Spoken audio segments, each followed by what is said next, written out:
everybody. Okay. So we are using microphones for the benefit of those that are watching while we stream, not so much for us in here because we're a little bit smaller group in here. But we are streaming this online on Facebook. So welcome to all of you that are joining in to learn a little bit about Roots of Community. Here's kind of what we're going to do tonight.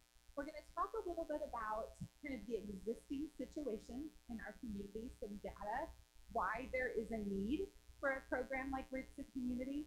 Then we're going to kind of lay out what Roots is, what this program is designed to do, and then what do we need to do to make it a reality, and kind of talk through some of that in different ways for people to be involved in helping to make this a reality. So I want to just kind of dive in first with some current numbers.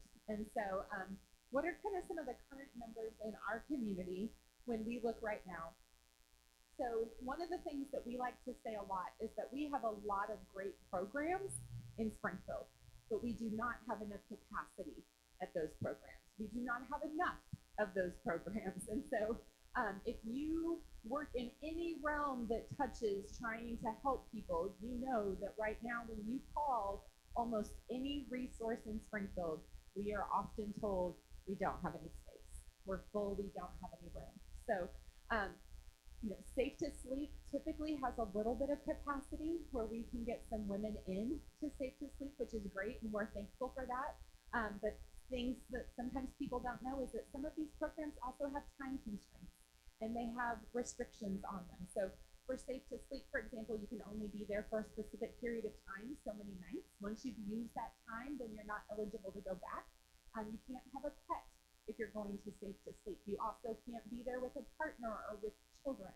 And so Safe to Sleep is really only an option for single females that don't have anybody with them, don't have a pet with them. And also, we have had several issues, especially recently with women that have gotten jobs working overnight shifts, which is wonderful, but you can't stay at Safe to Sleep during the day. And so we kind of run into this problem of like, we want you to get a job so that you're working and doing those things, but there's nowhere to rest during the day.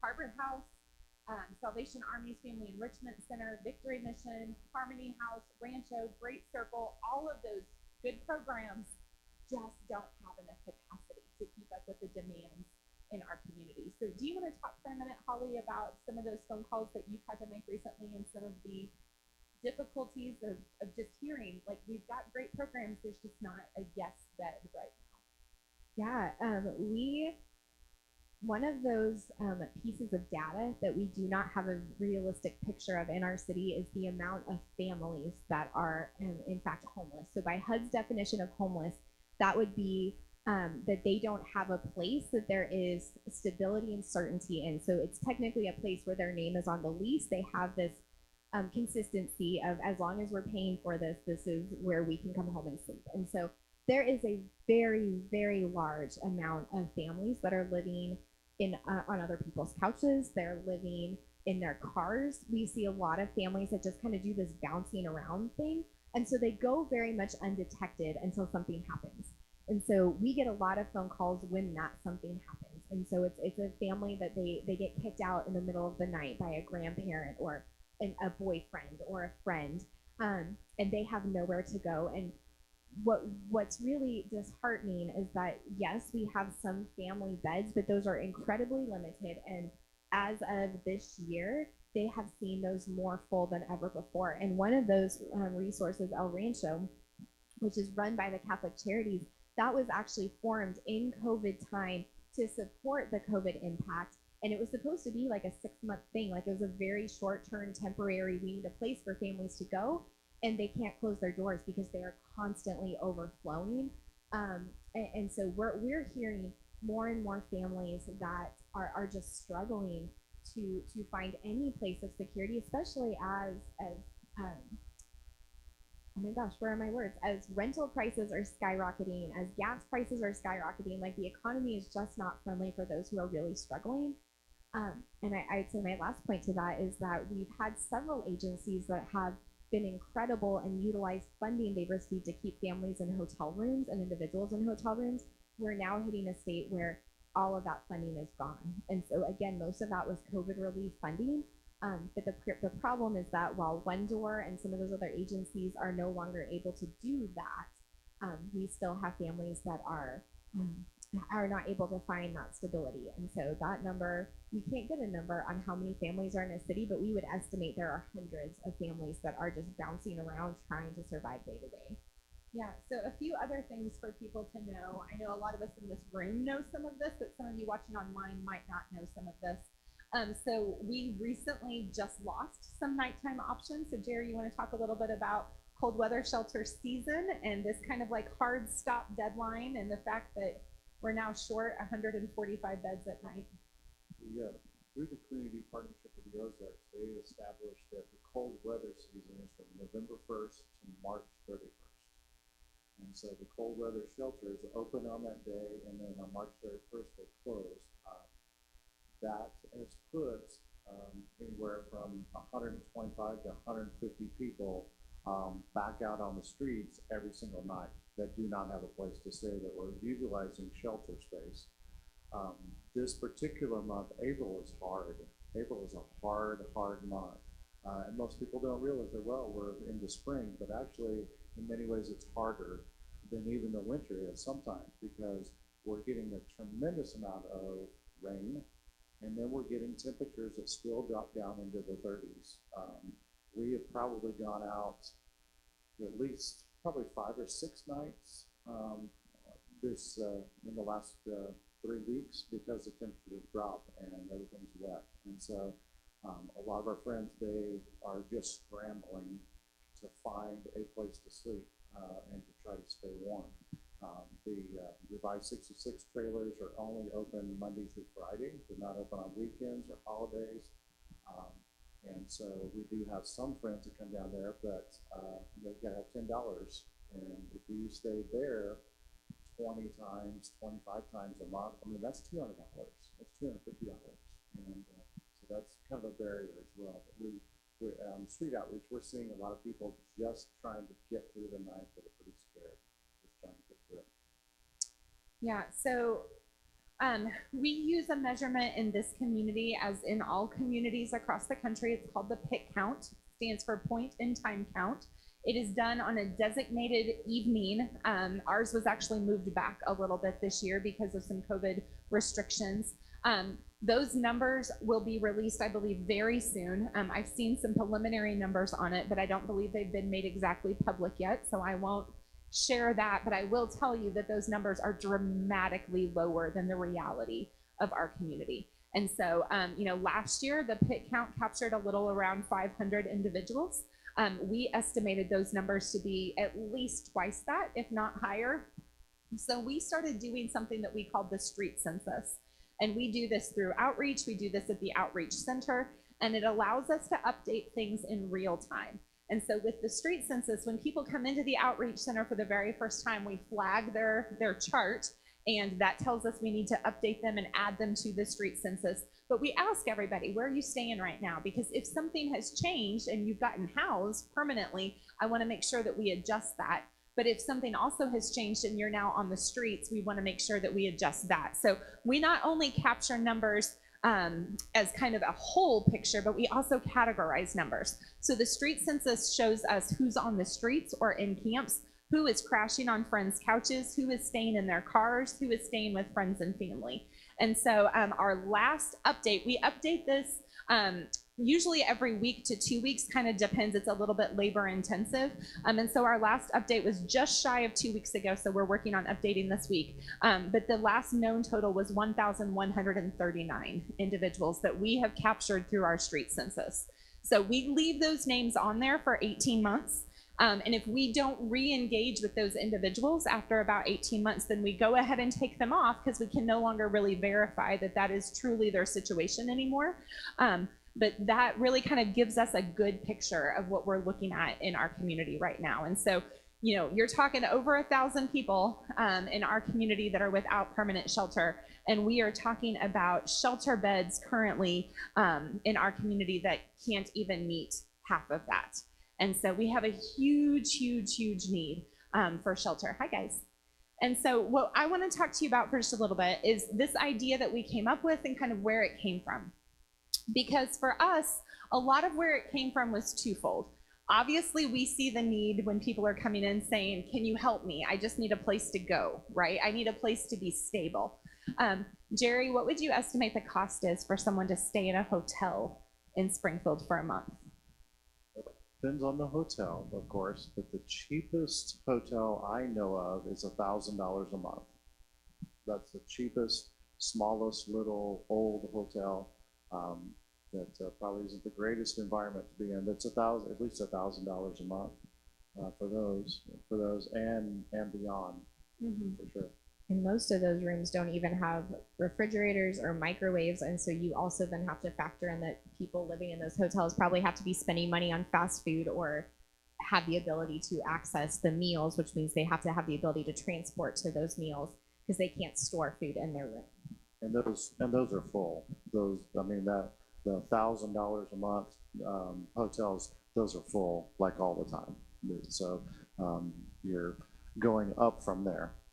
Yeah, absolutely. So I think that number is really important, right? Because when we start talking about $1,000 a month just to stay in a hotel where you can't cook anything, you can't take care of a meal, those kind of things, we start really looking at the economics of this whole problem, right? And so for us, some of the things that we started to notice were it's not feasible, it's not sustainable for us as a community to continue to try to hotel individuals as a long-term solution. And that's a lot of what was happening during COVID.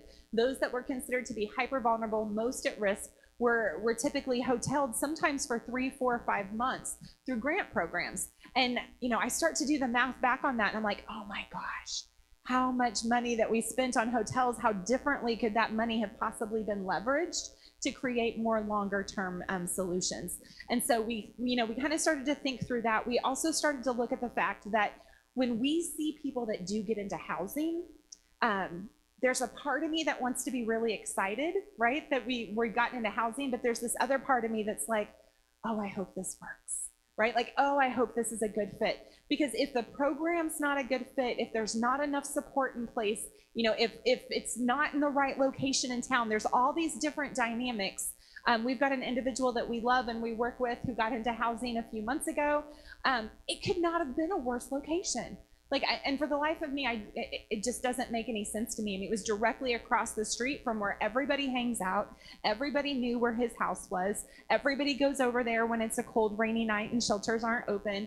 And so we're constantly just having this issue of trying to hold boundaries that we've not really been taught how to make relationally. And so it is so critical, because what happens if those things happen and we have guests that stay too often, or we get a pet because we're lonely, or all these things happen? A lot of times our housing programs are set up where it's in the individual's name on the lease. And so what actually happens is the funding is withdrawn to continue to pay for their house, and then they end up with an eviction all on their own, which makes it really difficult to get into future housing in the future. So we have this kind of duality for us of there's just not enough places for people to go for shelter, enough stability and shelter for people to get sober, for people to find a job. I'm a big believer that shelter, that is the key to sobriety. That's a big key to sobriety. It's not the only key, but it's a big key. Shelter is a big, huge piece to employment. Shelter is a big, huge piece to mental health.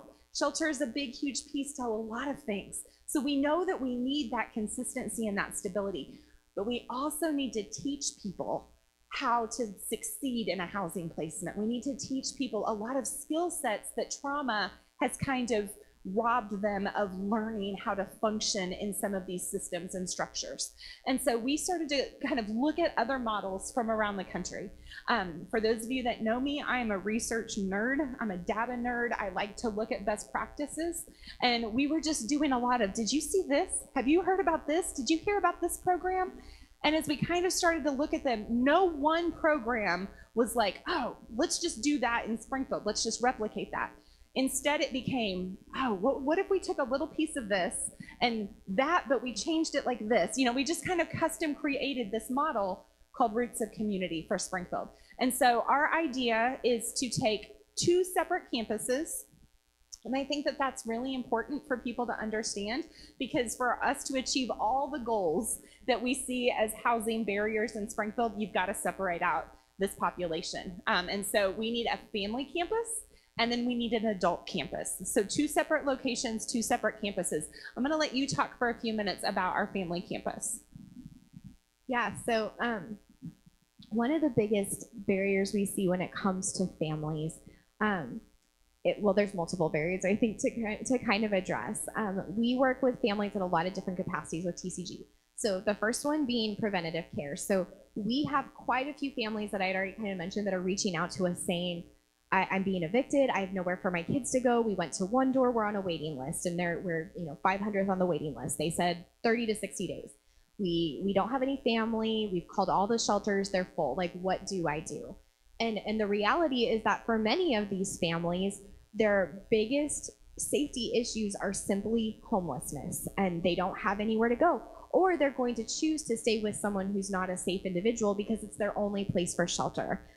We see that with a lot of single parents, where they may move in with an ex-boyfriend or an ex-girlfriend who is doing things that they shouldn't be doing around the kids, or they're not a safe person, and they're doing that purely for the shelter. And so for families like that, we have a huge gap of we don't have enough shelter beds, we don't have enough places for them to go to get on their feet. That especially if they've got an eviction pending and stuff like that, they're not going to just move into an apartment immediately. They need some time to catch their breath, to build up some savings, some of those kind of pieces to pay off court fees. The other side of that we work with is that through our Family Connection program, which I have the privilege of running, we work with families who are inside of the foster care system.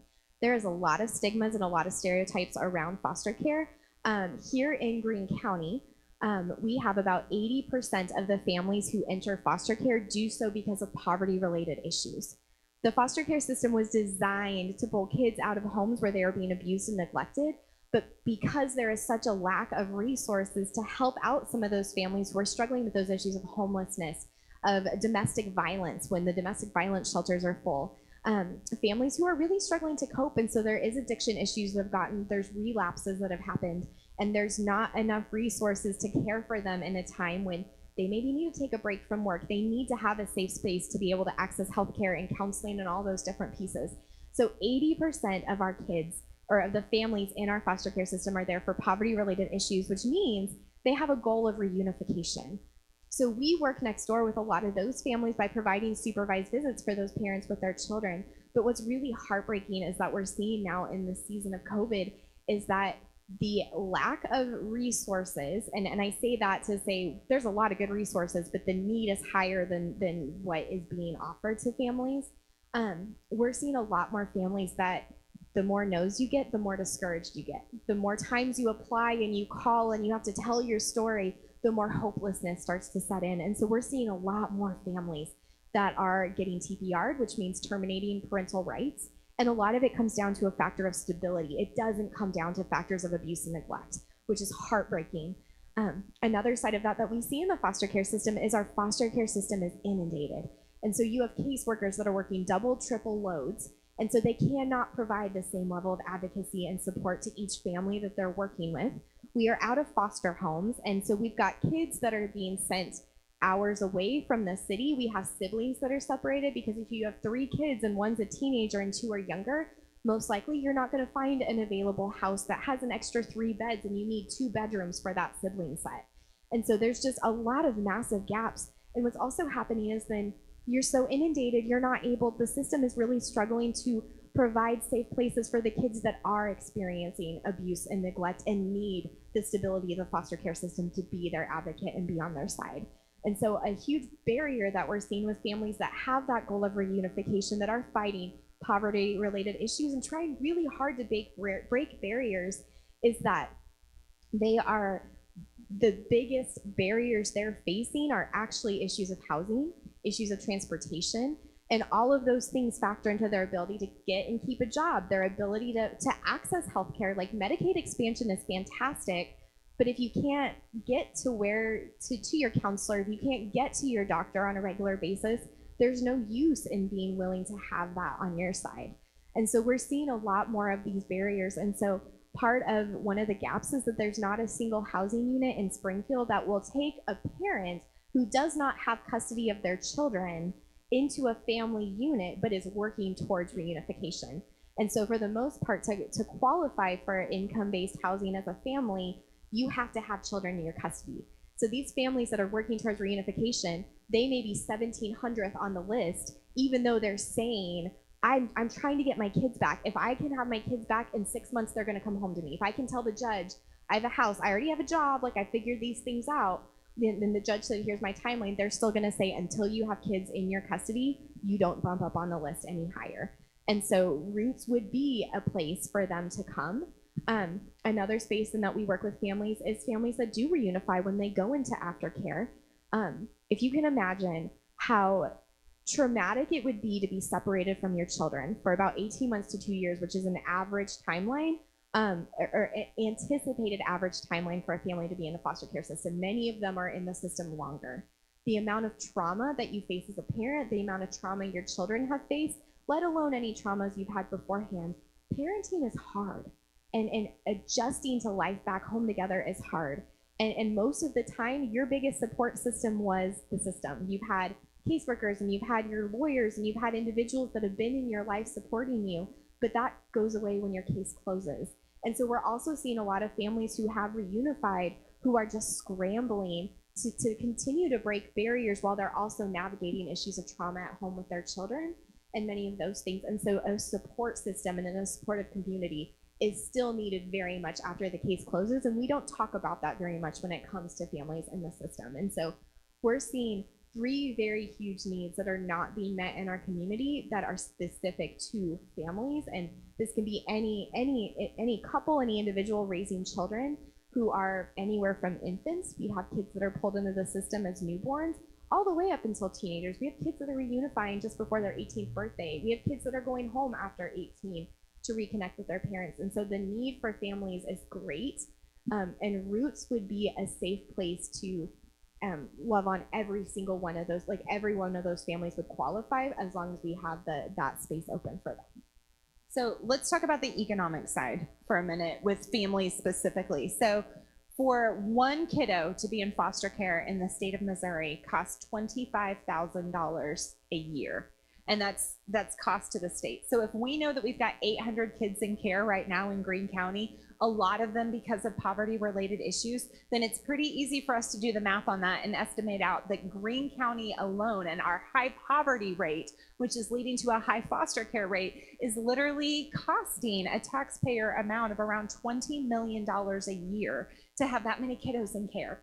And so I want you to think about what that would look like for us to be able to alleviate some of that burden by having families preventatively in Roots of community who would never have to enter the foster care system, who kids wouldn't have to experience that traumatization of being separated from families and everything that comes with that, as well as the amount of families that could reunify out of care. We've got a lot of parents, and Holly kind of touched on this, but I'm going to touch on it more, who we have seen an increased rate of cases closing faster and more aggressively than ever before because of these high caseloads. Because there's just not enough homes for kids to be in, we've got cases that are closing faster than ever before, and parents are being given shorter amounts of time than ever before to get stable. And the biggest factor in that right now is housing. So we've seen parents who have gotten sober, who have gone through drug court, who have gotten employed, who have worked to find transportation. They have literally checked off everything that their team is asking them to check off. And the only thing that is lingering is housing.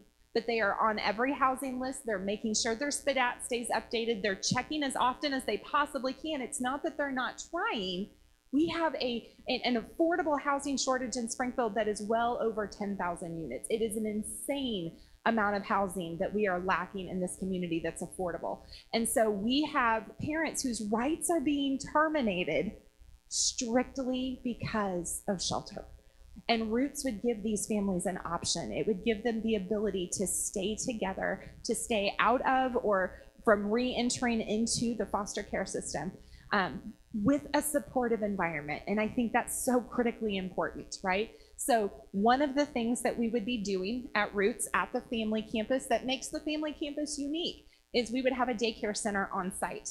Our dream would be to have a 24-hour daycare center on site, because we know that we do have parents that will have to work third shift. And that becomes really difficult when you need to provide childcare for your kids in a safe, caring kind of way. So a 24-hour daycare center is a huge resource for these families. Also a tutoring center, because we know, we look at the data that shows us that kids who have a higher trauma background tend to struggle with some academic achievement issues. We see a gap there in reading and in math and in writing. It's kind of that Maslow's hierarchy, right? If you don't feel safe and secure, you have a hard time inputting in information and just logically making sense of phonetics and numbers and all of those kind of things. And so having a trauma-informed counseling center on site with family counseling, music therapy, art therapy, being able to support these families and give them tutoring interventions, give them childcare support, wrap around these families in such a beautiful way, I think is something that really excites me. Yeah, and if I could touch for just a second, and this is information I've gotten even more so today, the childcare crisis is ridiculous. So if you have a single parent who is working a minimum wage job, it is estimated that 58% of their income will go to pay for childcare for one child.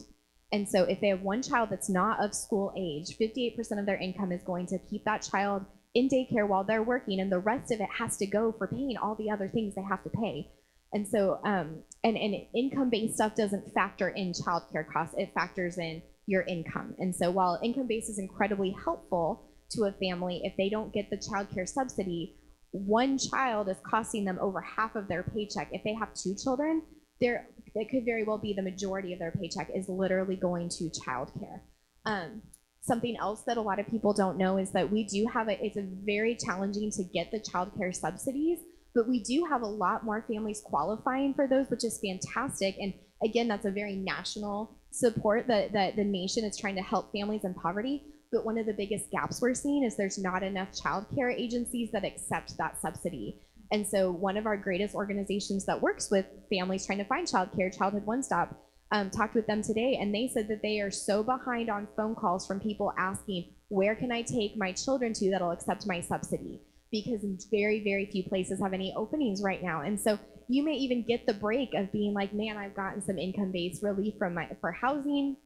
I've got this childcare subsidy. Like, really, things are looking good. I can make some progress, but there may not be an opening for you to send your children to that will accept that subsidy. And so your only other option is then to just pay a full childcare cost, which is going to be astronomical, or to quit working.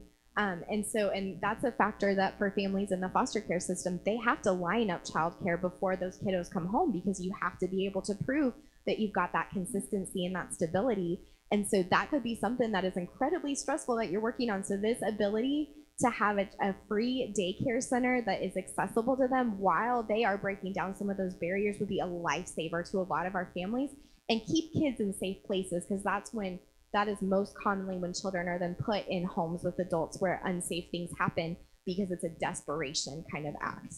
Yeah, absolutely. So Jerry, before you came to TCG, your background was as a teacher and in education. So talk a little bit from your experience. I know maybe not quite the same, but from your classroom experience as a teacher a little bit, what have you seen when it comes to kids that come into the classroom coming from stressful homes, high trauma contexts? Like, what does that look like in the classroom? Well, the students that come in, I've taught for 26 years, so I've taught thousands of students, and you can identify those students that are struggling fairly easily. A lot of times they are very withdrawn.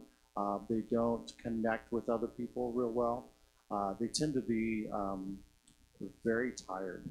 That was one of the keys that I looked for in my classroom when I had a kid that would come in and just be very tired every single day.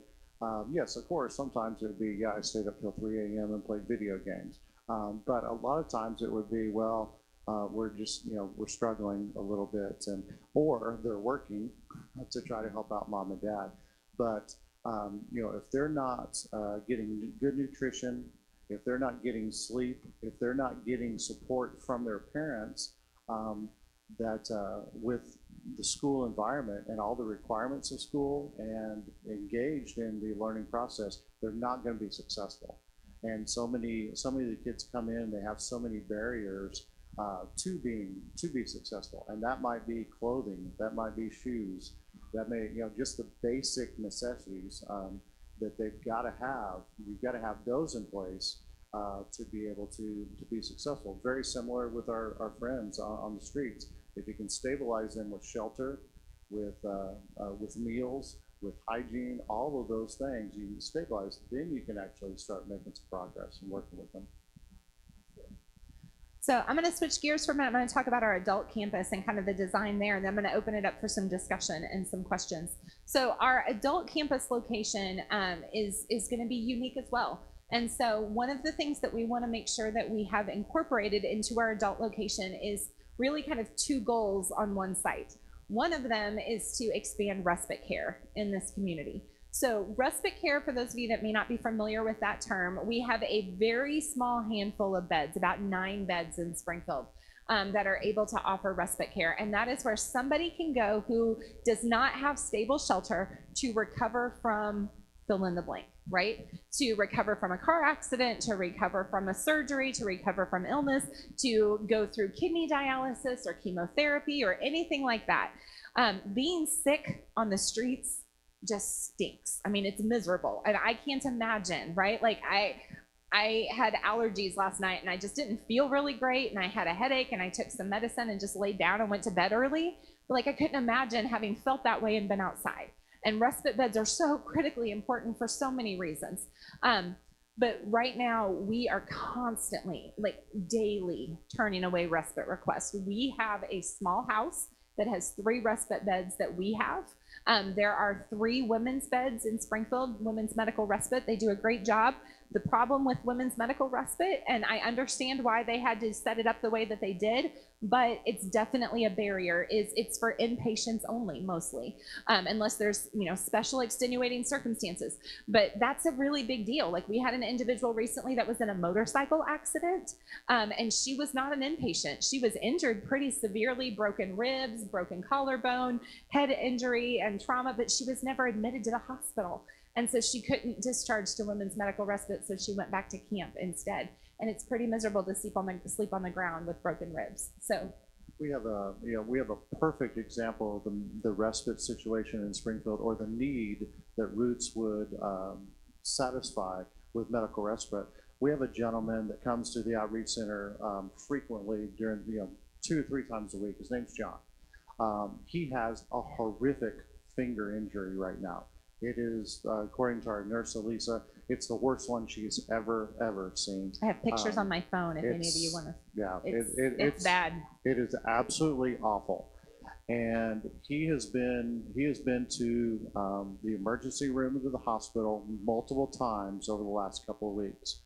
They treat it, they dress it, they kept him overnight, I think once, so maybe twice for a couple of days, but then he's released back to the streets.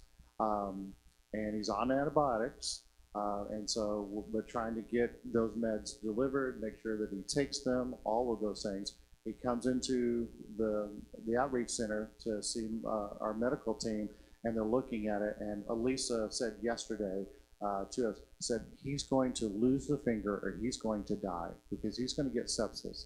She said this is getting so much worse. If we were able to get him into a medical respite bed for probably a couple of weeks, treat it every single day, make sure the antibiotics are delivered right on time, follow up with getting to a doctor's appointment. You know, we had a doctor appointment set up for him last week, and he didn't make it. And so and sometimes these little injuries that our friends get turn into really big things. This is a significant finger injury for sure, but it's very well, it's a hard situation for breast control because if we see him twice a week, we'll do what we can. But if he had a medical respite bed, have a much better chance of keeping the finger and hopefully getting back to good health. Yeah, absolutely. So one whole floor at our adult campus would be dedicated to respite care, and that would give us 20 additional beds. So it increases our current respite capacity in Springfield by over 200%. That's enormous. That's huge. that allows us to admit people that we find on street outreach that come into the outreach center, that Mercy, that Cox, that Jordan Valley, that MSU Care sees, who say this person doesn't need to be on the streets. This person needs a safe indoor place to recover, to recuperate, to rest. And being able to say, yes, we have a space for that. That's enormous. And that's really, really important. So that's one of the major factors of the adult campus. The other big factor at the adult campus is that we would be able to kind of design these rooms so that there's some degree of community built into this facility, right? That's one of the big things. When someone gets into housing, you take someone who has been living on the street surrounded by people all the time, suddenly into an apartment all by themselves where they're not allowed to have friends, they're not allowed to have a pet, they're not allowed to do all these things. And if you're already dealing with some anxiety issues, if you're already dealing with some sobriety issues and trying to stay sober, we see a lot of relapses that happen when someone gets housed because of the anxiety of separation in that space. And so for us, Roots is kind of being designed with all that in mind. So we're going to have some suites that are kind of designed to have a little bit of a roommate model, but also some autonomy there as well, to be able to, practice what that looks like, to take care of our space and to follow rules and boundaries, but still get to do life with people and have community and be surrounded by people that are also making positive forward momentum. And so the way that we're kind of designing Roots is respite floor, and then 2 floors above that in our first building, our phase 1 building at the adult campus, that will just be apartments essentially for individuals to stay in. This campus will also have a large community room. It will have a large community kitchen where we can do family style dinners together, where we can have classes, sobriety support meetings, mental health counseling meetings, anger management meetings, those kind of things. We can also do financial literacy classes. We can utilize space in that community center to have a small food bank, to have a small clothing closet, to have a small barber shop, kind of like what we do at the outreach center, but not necessarily needing to go back to the outreach center for some of those kind of things. The design of these campuses would also be to have their own enclosed shuttle system so that we can pick people up and take them to doctor's appointments, court appointments, social services appointments, get them to bus stops and things like that, so that we're helping to improve transportation around town as well, which is something that's really exciting to me. So I know you've got lots of stories, we've all got lots of stories, but Jerry, tell me a story for you of if only Roots existed and we could put somebody in at the adult campus. Who is someone that you think, if only it existed today, life would look really, really different? Let me think. There's a lot of different options out there. But I would probably go with our friend Mike. Just kind of working off the top of my head a little bit, but we have a gentleman that comes to our outreach center and volunteers for us regularly, 2 to 3 times a week. He's in and does a tremendous job for us. And he is, how long has he been homeless, would you say? Probably 5 or 6 years. And so, it'd be great to stabilize, because I think if we could stabilize him with shelter and in that community, in that safe space, and start addressing some of the barriers and some of the barriers that he has in terms of just being successful in all aspects of life, then I think that would be tremendous, because he's got certainly a lot of potential and seems to have a very good heart and wants to please, wants to work as well. And to follow up what I was going to say just a while ago, when Holly was talking about the child care credits, the child care vouchers, we're running into that with our friends, the adults as well. We have several of our friends that have housing vouchers. They finally arrived. They finally did everything they're supposed to be doing to get these housing vouchers. And they are not able to use them because we have landlords that won't accept them. No, we don't take those. Or their voucher is X number, and now rent is quite a bit more. Right, most of them are $605. Yeah, so about $600. And base rent in Springfield is now much, much higher than that. Or they may have a barrier. Maybe they do have a felony conviction somewhere in their past, or they have an eviction in their past. But it's so frustrating. I feel so sorry for and sad for these friends that have done all the things that they need to do to get their life back on track. And they've met all of these standards and gone through and put in a lot of hard work, and they've got it. It's like Willy Wonka and the golden ticket. I got the golden ticket. Well, your ticket's not good here, or it's not enough. And so those are certainly some barriers that we got to continue to fight. But there's a lot of, we have a lot of people out there. If you can, and we've proven that with the respite house. Yeah. If we shelter people in the respite house, I don't know where we're at right now, but I think our success rate of getting people housed from our own respite house is probably 75–80% at least. 64%. So we've got, most of the guys that we're dealing with stabilizing medically, but also going through all those barriers. And then we're able to actually get them in housing. Yeah, absolutely.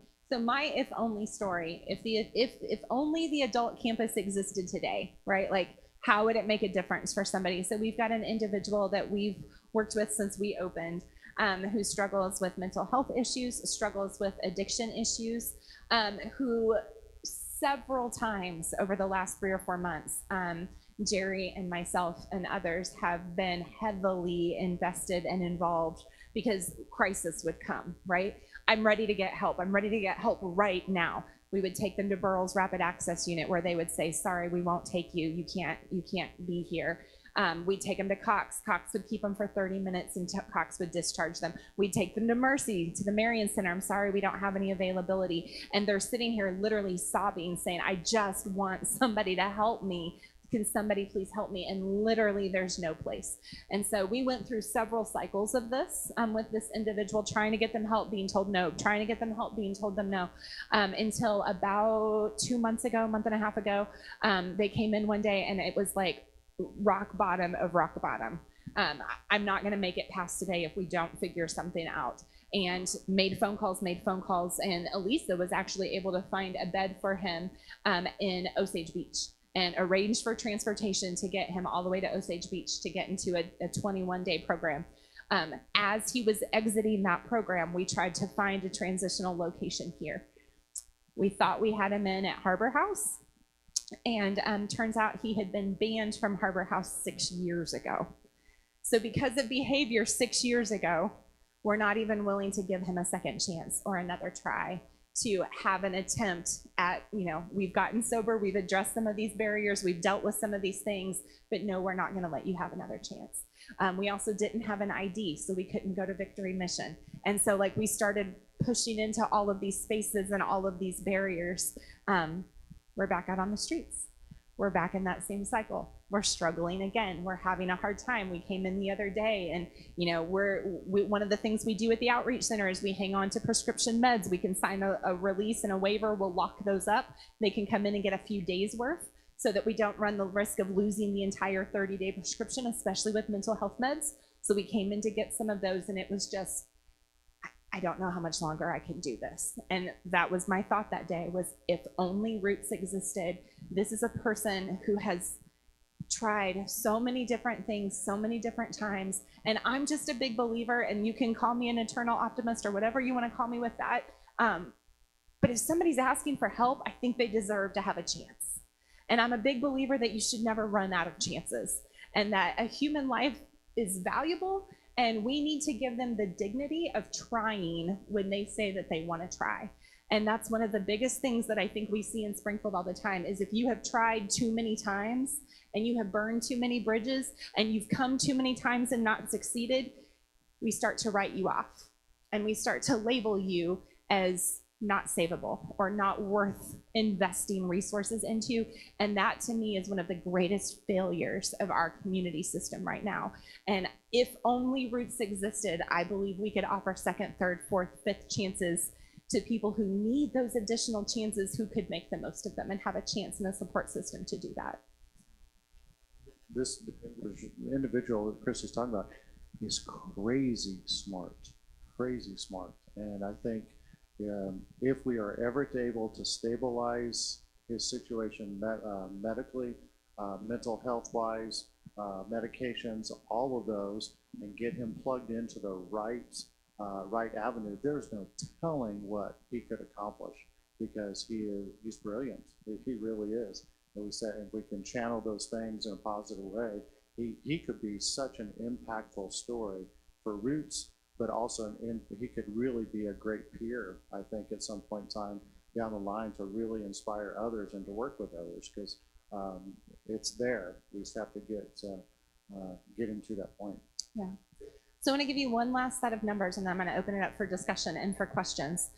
So, you know, we talked about how much it costs for kids to be in the foster care system in Missouri. Let's talk for just a minute about what it costs for people to be on the streets of Springfield and for us to not solve and address homelessness in our community. So we know, based upon national data and figures that our team has looked into and done, that the national average is about $35,000 for someone to be on the streets of any community for a year. That is civic costs, that is infrastructure costs, that is jail costs, ambulances, hospital visits, that is legal costs, those are municipal costs, all of these different things, right, that kind of weigh down our systems. And so we see this kind of accrued cost to a community. And I think when Katie did the math, she even lowered that conservatively in Springfield for us to say, let's go with 30,000. Like, let's knock a little bit off of that to be conservative here in our community. But if we're looking at our current street census numbers, and you're talking about 1,000+ individuals that are on the streets of the city, you're talking about between $30 and $40 million a year to not solve homelessness. To just leave people on the streets, that's what it's costing our community. And so that's one of these things I really want us to think about, because economically, when you start to look at the numbers of not addressing the problem and how it just continues to snowball and really grow in our community, and we're seeing that right now. We are seeing more and more and more criminalization of homelessness, more and more camps that are being protocoled and told that they have to move, more and more people that are being given trespassing tickets, more and more people who are, you know, being told, you can't stay here, I don't know where to tell you to go, but I'm going to give you a $100 ticket. And these fines that just start to really accrue on people makes it impossible. I just got a phone call today from another agency that said, I've got a person, we're trying to move them into housing, but as we were doing their background check, we realized they've got a warrant out of another county, several counties away, from several years ago. Now, mind you, during COVID, when a lot of municipal and local courts stopped having, you know, a lot of in-person court things, so like trespassing violations, some of these small things, they just got pushed off, right? Like, we'll deal with that later. They got continued. That's one of these charges. It was a possessions charge. Like, it wasn't a, you know, it wasn't a huge charge. But because it's still out there, it's still lingering. This person actually got arrested in Springfield for trespassing recently, but they didn't extradite them on this charge to this other county, so they released them. But they can't sign a lease in this housing program because they have an active warrant. And it has to be resolved within such a period of time, or they're going to go to the next person on the list. Well, this is a person that also has a family, who has a kiddo, who, if we don't get them into housing, a whole bunch of other dominoes start to fall. And so, you know, these are those kind of costs that are just really, really critical for us to understand. When we start looking at Roots and what it would cost us to house people in Roots, Katie's done the math for us and kind of estimated it's about $15,000 a year that it would cost to be able to provide transitional supportive housing, shelter in place. Yes, for a family. Yeah. And so it is much, much less of a cost, of an ongoing cost, for us to be able to just give people shelter, give them stability, give them a place to overcome so many of these barriers. So I want to kind of throw some of those numbers out at you, because when we start talking about the cost of Roots, it's not a cheap endeavor. Phase 1, to be able to buy land for both campuses, to build one apartment unit at both campus, and to build a community site at both campuses, is about $12 million. It's a huge community-sized project, is what we keep calling it. It's an enormous price tag, but it's still a much cheaper price tag than not addressing homelessness, than not finding a way to get people moving forward. And that's what we really want to talk about. So I'm going to pause. I'm going to open it up to questions and discussions. I know if you guys are on Facebook, I've got my phone, so I'm watching comments. So if you've got questions, feel free to type them in here, and I will watch and incorporate those into our discussion as well. But I want to kind of open it up. Anyone have thoughts, questions, concerns?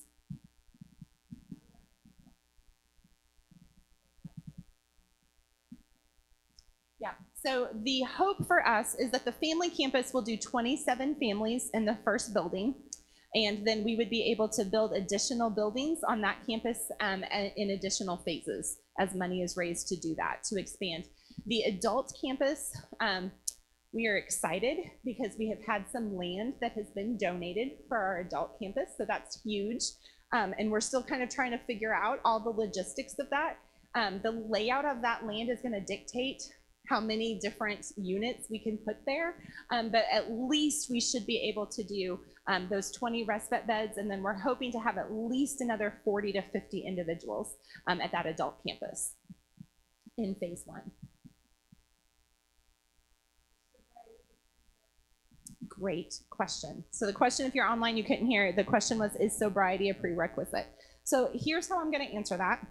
I am a big believer that we need to be addressing drug use and illegal drug use. We need to be making sure that we are working forward in some of those things. So if we're dealing with a meth addiction, we need to be dealing with that. We need to, be checking for those things. So we will have random drug tests if we deem that that's going to be a necessary thing for individuals.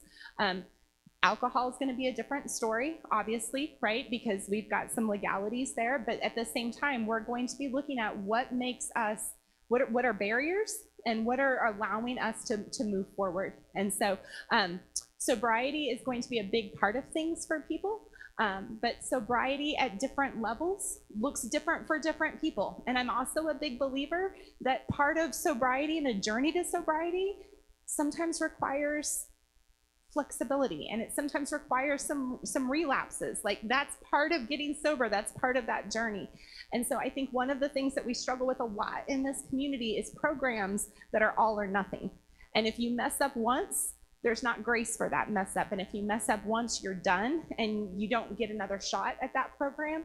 And so we've kind of put together some parameters that will allow us to create flexible solutions for people, where if we have an instance, if we have a relapse, we can address that situation without necessarily losing housing, be able to work those plans and those programs and those steps. One of the big things for us with Roots is that everything is individual. What works for one person may not work for another person. So case management is going to be a huge piece of making Roots successful. This person, maybe a 12-step program is going to be a great fit for them. This person, that may not even be a thing. This person may need something else entirely. So let's figure out what your sobriety plan, your recovery plan looks like. I think something, if I could just tie one more thing before, something I'm really excited about with that is that we'll have the community room on both spaces. And so in those community rooms, there'll be things like addiction support groups. There'll be case managers on site. So when there is something like a relapse that's a barrier to that person, there's immediate and very accessible supports to kind of plug them into pretty immediately. And so I'm excited about that piece because I think that allows us to be able to have those conversations to say, like, hey, I know you're trying to get sober. We've messed up. Like, there's grace, there's love, there's support for you. Let's help you keep moving forward. And so most of the time that means accessing support of some sort. Or if you found a group outside in the city, let's help you get there. Let's make sure you've got the transportation, the shuttle to get you to an AA meeting or to get you to your counselor, so that that's not just left on you when you're kind of in this place of being incredibly vulnerable. What were you going to ask for?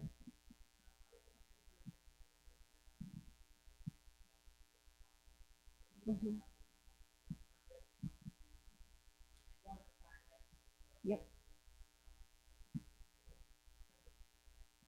Yeah, great question. So Rue's asking, for those of you online, will there be housing components, housing partnerships, ways to transition people outside of Roots into permanent housing? And the answer is absolutely yes, because that's the whole design of transitional supportive shelter.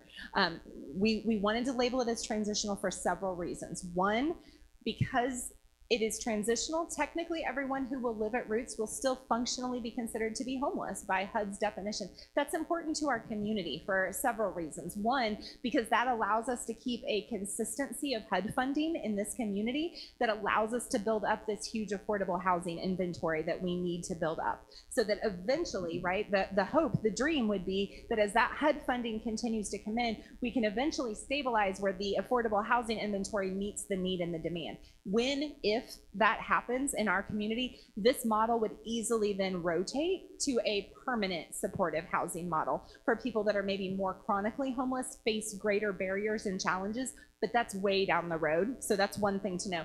The second piece of that is I'm really excited for us to build partnerships with landlords, with different individuals. We've already talked to several, to be able to say, like, you partnering with us is a win-win. It helps us, but it also helps you because you're getting people as tenants that are ready to be a tenant.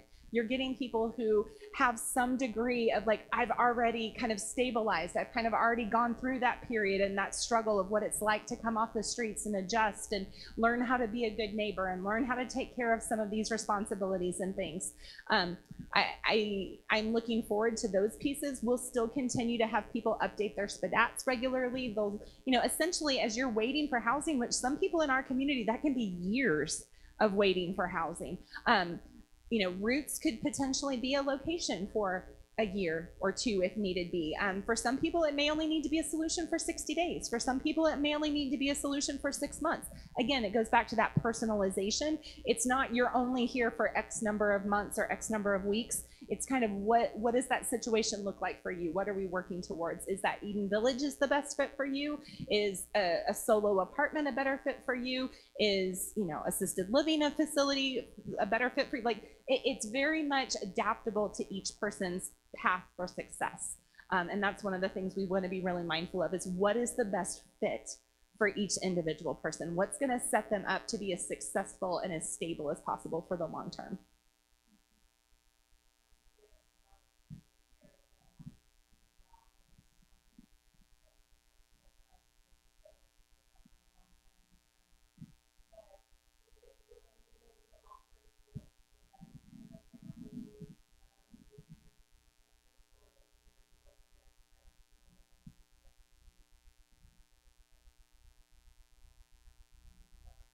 So I was waiting for you to answer, then I realized you're probably looking at me. So I think out of the gate, it will be opened up to residents to begin with. As we grow that program, there definitely may be some opportunities to extend that, especially to people that we would consider to be aftercare placements. So say a family does transition into a house, you know, parents are working, they're able to save a deposit, they're able to get into a house on their own, but they still are struggling with childcare. Let's see what that looks like for us to be able to continue to offer some aftercare childcare in that space. I think a big part of our vision for childcare there is to partner with a lot of our area universities, our early childhood education programs, to be able to kind of offer Roots as a practicum site, as a location to do some training for people, to really get exposure of working with kids in a high trauma context, of working with families that are reunifying and seeing some of those kind of things. So I think as those partnerships build, as resources build, you know, I would love to see phase 2 of Roots, you know, possibly be able to extend out that childcare system as well. Yeah, Paula.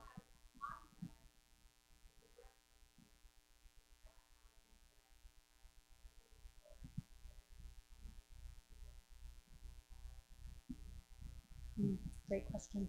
Yeah, so in essence, the transitional piece of that, like Christy said, will allow it to be still have the HUD funding and stuff like that. But the model of what we're building and the case management that's very individual to that person will allow those kids to come home to them, because there is not an immediate, like, hey, you're out tomorrow kind of a situation. Like, for every family coming in, there's this understanding of here's some of what's expected. But even in the case where rules are not being met, there's a protocol there to work with that person to find what's next for them, especially with the families if you have kids, because we are not going to put kids on the street. And so it's a very weird dynamic, but especially with our partnership with Children's Division, we have worked so hard to develop, and Children's Division is our biggest supporter for Family Connection next door. They are our biggest supporter for the Parent Connect parenting groups we do. And so we'll work very, very closely with them and with the other child welfare agencies in our city. So if a family is coming to reunify with us, we will continue to be part of that team so that we're working with them to kind of provide that understanding of what we do and to kind of be that advocacy for them. So it will absolutely qualify as a place for them to reunify to.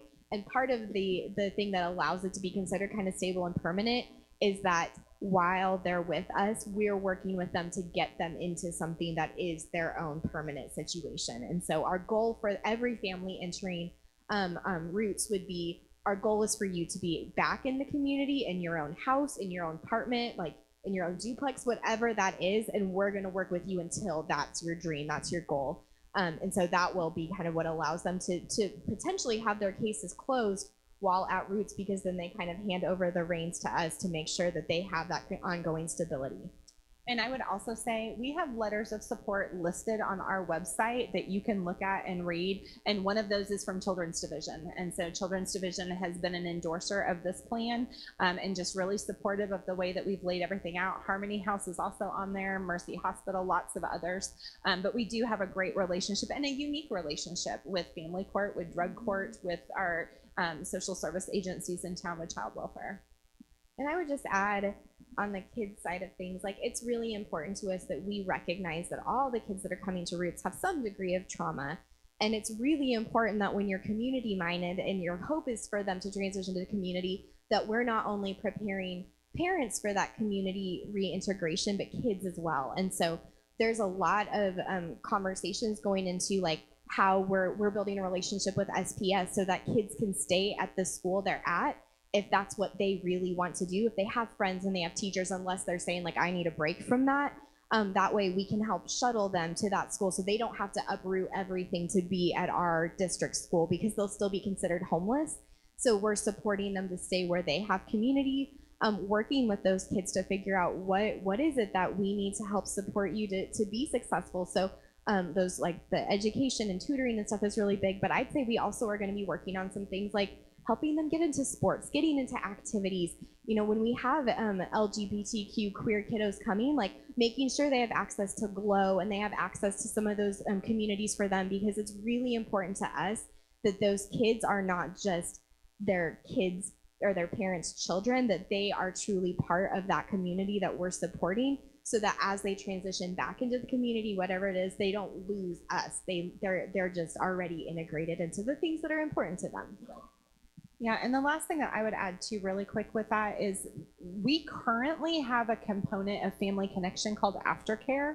And once a family reunifies, in our area, they are only provided with 3 months of follow-up care from Children's Division. And you can have problems after 3 months. In fact, that's pretty normal, right? After that honeymoon period ends, you know, that's when some of that stuff can kind of start to come up and start to show up. So one of the things we do through Family Connection is we try to check on those families for up to a year and just build relationship and see how they're doing. We will continue that kind of aftercare model through Roots. So once somebody gets into housing, whether it's an adult or a family, we're going to be popping by and checking on people and how are things going and what do you need, and let's continue to address some of those needs so that we're also making sure that we're transitioning out of Roots and into housing really well as well. So we had a question online, and I think Bob answered it, but I'm going to touch on it just in case anyone else in here was curious. Richard asked, how much land do you need for a campus? And so Bob had responded and said that we need at least 4 acres for our family campus. And that's really important to us. The land donated for our adult campus is a little bit smaller than that, but we're gonna make it work.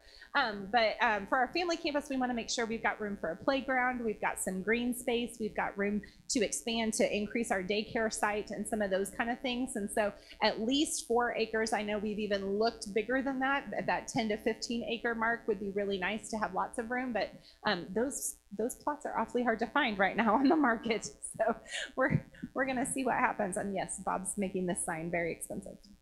I would also just add, for any pet lovers out there, all of our Roots will be pet friendly. Like, we want to, if we have a lot of families and individuals on the streets who have animals that they're their best friends. So they get to come with them, and we'll make sure that they have support in getting pets neutered. They have vet, kind of stuff. So it's important in whatever space, both family and adult, that there's some green space, so that if there's dogs, they have the ability to go out and run around and play a little bit. And so I think dream is to have eventually like a small little, like a dog area where they can let them off leash and play. And so for those who really love animals and recognize the importance animals have on people, that's really important to us, that we support that kind of relationship that people have with their pets.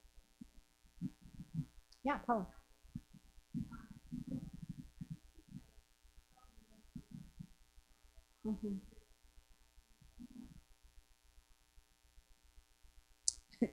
Katie's like, oh, I've got my spreadsheet. So for those of you that can't see Katie Kring is one of the most amazing statisticians and numerical gurus that I'm. She likes that stuff way more than I do. So Katie likes to do the math for us on some of these things. So you've kind of figured in not only operational costs, but also just like building maintenance, upkeep, all of those kind of things. Do you want to come up here and talk into a microphone so somebody can hear you online? I could go over these numbers for you and would be happy to, but since Katie's here, I'm going to let her. Okay, so we've got two basic buckets of operating costs here. The one bucket is maintenance and facilities and all of those kinds of things. Like, what are the operating costs of that? And that we think is going to, for both campuses together, be about $300,000 a year. The other bucket of costs is we need good people paid an adequate amount of money to perform all of an adequate amount of money. Christy Love, ridiculous. We fight about this all the time. Paid an adequate amount of money to do the work. And you know, right now, all of these programs are being done by 4 people who are getting paid a ridiculously small amount of money. Just whatever you're thinking, cut it in half. Maybe in thirds. To do just a gajillion hours a week of work. And what we really need to run this thing correctly is we need about 15 people to do that. And then, of course, we have to pay them actual money so they can live. So that is a big expense, you know, and I think to staff that adequately and do those salaries, we're looking at, you know, probably another $400,000 to $500,000 a year, because you start, you know, multiplying $36,000 times 10, and you're right there, right? And it could go higher to that than that, because part of the thing that's really key about what we do here is it's not just programs, it's people.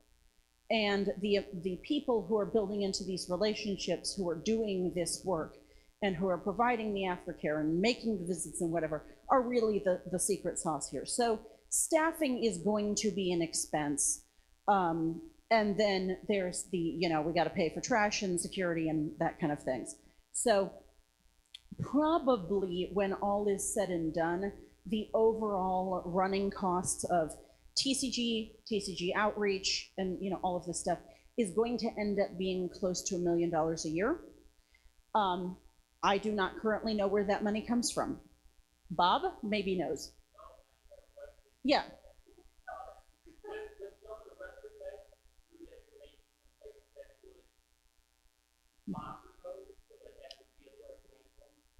That is a possibility.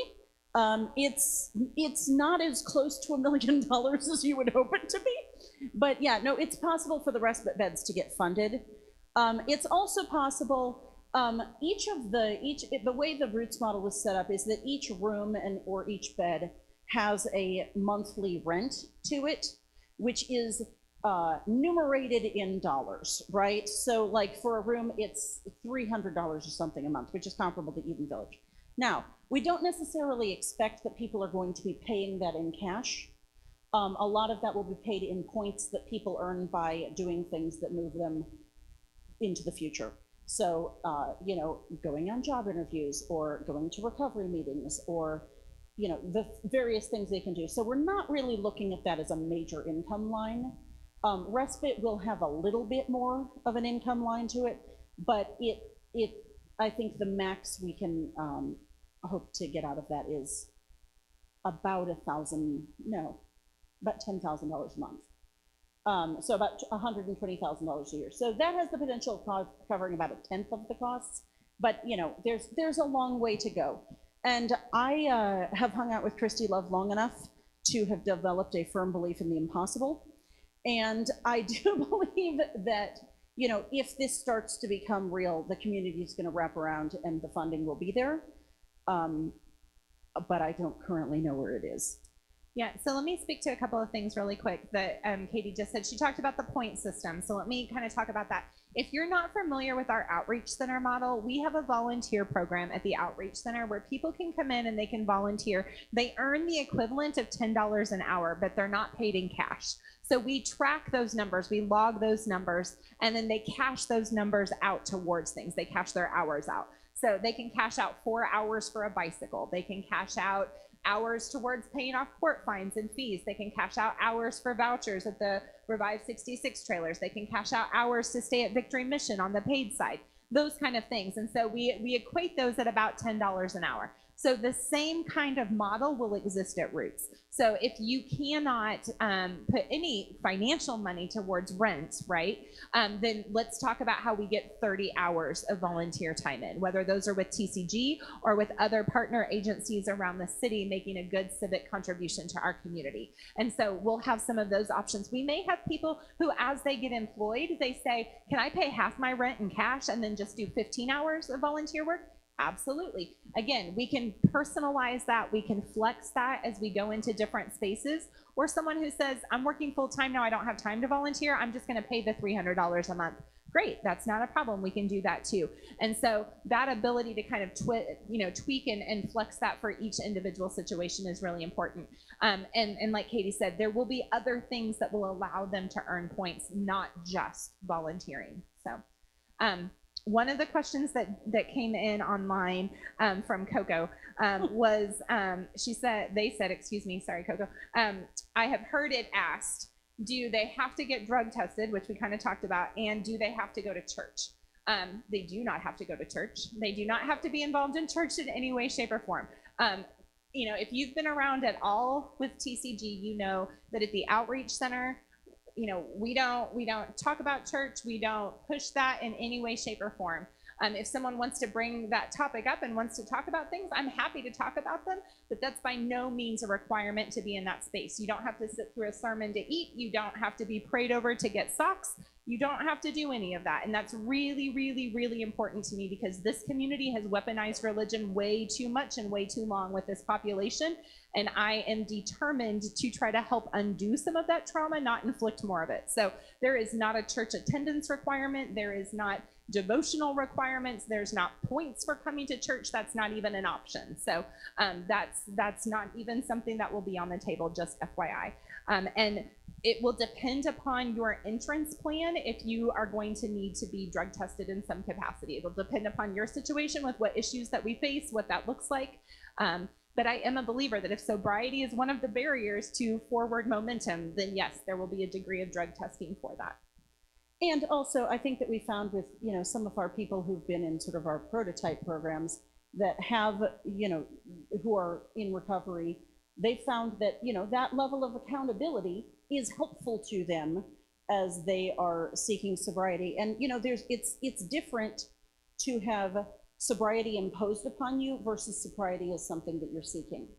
And, if it's something we're all working together on, that's different than we made you be sober to be here. Well, right? And let me say this really quickly, because I know there was a big blow up in a group recently about the fact that we were drug testing an individual for shelter. And someone was really upset by that. But I also want people to realize that sometimes if you're on probation or if you're in other situations that have a sobriety requirement already imposed upon you, and we are able to say, hey, by the way, there's an added layer here and they're doing great, this, and this, it has actually led to huge gains on the legal side of things for individuals. And so that's something that people don't always realize is, like you had made the comment of, well, then it's going to be a wake-up call to know what's required in drug court or some of those other kind of secular programs as well. Those programs also were able to tie those together and say, hey, by the way, we're drug testing, we're doing this, we're making sure that we're making progress in these areas. And then we're able to build a really good relationship for that person. Yeah, I was going to actually say the exact same thing because a lot of our families in the foster care system, we have a very, very high percentage of families in the system that part of the reason they're there is because of drug and alcohol abuse. So most of them are in drug court, which means they are required to be randomly drug tested. And I can tell you without a shadow of a doubt that when a parent is in a program where there is support for that and there is some accountability, but when we have a lot of programs in the city that if you test dirty, you're gone. Like that day you have to check out and you're gone. And we believe that it's really important that if there is a relapse, then there's that support. And so to be a system that can sit in those meetings and stuff and say, hey, yes, we did catch that, and we are continuing to support them by this, this, and this, and this. That gives, first of all, that parent a huge just advantage to continuing on that journey of sobriety, because like Christy said, relapses are often a part of sobriety. But it also gives kind of that accountability for the system to be like, they've got this. Like they have a community and they have the support system. So we can just kind of keep paying attention and making sure that we continue to move forward. And that's going to look so good for their case, for the legal issues. So having those drug tests are really a huge advocacy point to those other barriers that they're also facing. So, and just one other thing that's just important that in this topic and all of the others is that relationship is everything and context is everything. And, you know, when we're asking people, you know, when we are collectively their decision and our assistance helping people make changes, it's very different than adversarial relationships where the court is making you do it, or, you know, things like that. And the amount of trust that has been built up in the homeless community and, you know, the foster care community by these couple people on this stage over the past couple of years is enormous. And having a program where the people who are coming in know that they have their back and that they're on their side is very different than meeting with a parole officer or meeting, you know, with people where they feel that they are being attacked. And so it's not just what you're doing, but it's how you're doing it. And the way that things are done around here, people feel supported and loved while they are also being asked to be accountable and to, you know, or to be moved towards sobriety or things like that. Thanks, Katie. So I'm going to ask if there's any last questions, last chance to post questions online or ask them in here. And as you're typing those or thinking of those, I'm going to have Bob see if you can manage to do this. He's going to try to click out of the slideshow, hit escape on the keyboard. There you go. Okay, and then, yep, perfect. Okay, so what he's showing you on the screen now, if you are online, you may not be seeing this. He may overlay it on the screen, I'm not sure. But it's our website, and it'll just show you where you can get to Roots of Community. So you're actually on trainings. It's under Outreach. Okay, up at the top. You got this. There you go. Okay, and then down towards the bottom there is Roots of Community. And so when you click on that, it's going to bring you to a landing page. And Bob, if you'll just scroll through that page really quick, that's going to show you all of these different buttons so that if you want to really explore deeply about Roots, it has some beautiful artist depictions that Holly's kind of done of what we dream that Roots may or may not look like. Architects will get to determine how close we get. But those are kind of some of the pieces there. You'll see some of these economic numbers that Katie has put together are on there. The data about like our shelter capacity, our street census, why Roots is needed is all on there. Childcare, tutoring, all of those kind of things are broken down into different buttons that are really easy for you to manage and look at. You can also read all of the letters of support that have been submitted by organizations and faith communities for Roots. And then there are some buttons on how you can get involved. So here are some of the big things, right? Like, how do we make this dream a reality? The biggest thing is going to be support, both tangibly with people and with financial dollars to make this happen. And so if you would like to be involved as a person who is willing to invest some time and some energy into helping to make Roots a reality, we are going to be kind of creating a little bit of what we're going to call a task team. And that task team is going to start to meet pretty regularly and just talk about what can we all be doing. Things like scheduling tours at the Outreach Center to get people to come out, to learn more about TCG, to learn more about about what we're doing, the need, the plan for Roots. We're going to be launching a giving campaign this summer with faith communities. So we're going to be asking churches. Our goal is to have 100 churches in this area be willing to take up a love offering towards Roots of Community startup cost in the month of June. And so we're going to be contacting lots of churches over the next few weeks and asking them if they would consider doing that. So if you want to be a part of that kind of task team, making phone calls, sending emails, helping us talk to people, come and see me, let me know, or email me, which is just Christie, CHRISTIE @theconnectinggrounds.com. So that is an easy way to get a hold of us and let us know if you want to be involved in that side of things. And the other big things is we're going to need to raise money, and we have to raise a lot of money. We're doing all of our fundraising through Community Foundation of the Ozarks. And so if you were to click on that give financially to make Roots a reality, it will tell you how to give through CFO. And so all of that money is going to go into a fund at CFO. It's called the TCG Roots of Community Fund. So you can mail support to Community Foundation, or you can give online at their website.